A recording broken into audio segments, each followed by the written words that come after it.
দেখো বন্ধুরা, আজকে পড়ছি কি বলেছে। It was a beautiful June day with plenty of sun. এটা ছিল কি না, একটা জুন মাসের দিন, খুব সুন্দর জুন মাসের দিন। তখন কিনা খুব সুন্দরভাবে রোদ পড়ছিল, মানে তখন সূর্য ছিল, আকাশে কোনো মেঘ ছিল না, এরকম অবস্থা। But on this shelterless land high up in the sky the wind whistle continually. কিন্তু এইরকম আশ্রয়হীন ভূমিতে, যেখানে কিনা কি হচ্ছে না, আকাশের ওপর দিয়ে, মানে আকাশে একটু উঁচু আর কি জায়গা দিয়ে বাতাস আর কি সব সময়তেই শীষ দিয়ে যাচ্ছে। It sounds was like that of a wild বিস ডিস্টার্ব ডিউরিং ইটস মিল।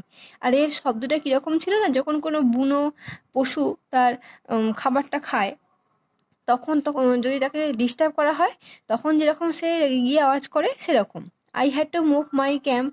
আমাকে নিজেকে আর কি আমার ক্যাম্পে সরে নিয়ে যেতে হয়েছিল বা চলে যেতে হয়েছিল। After 5 hours of walking I still had not found water.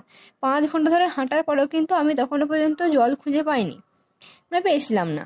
And nothing gave me hope of finding any. এবং আমি কিন্তু অন্য কিছু, মানে যে খুঁজে পাবো, সেটাও কোনো আশা দেখতে পাচ্ছিলাম না।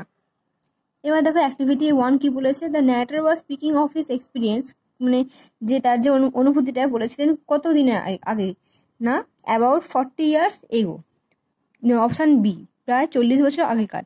দুয়েরটা, the land could produce only, সেই যে জমিটার উপর দিয়ে উনি হাঁটছিলেন সেখানে শুধুমাত্র কি হয়েছিল না, অপশান এখানেও বি, ওয়াইল্ড ল্যাভেন্ডার, বুনো ল্যাভেন্ডার গাছ।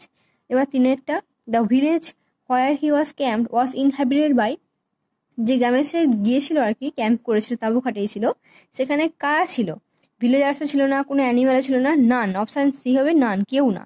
এবার দেখো 4, the sound of the wind is compare to, যে বাতাস বইছিল সেটা কিসের সঙ্গে তুলনা করা হয়েছিল না, অপশান এখানেও সি, একটা কি বুনো পশুর সঙ্গে।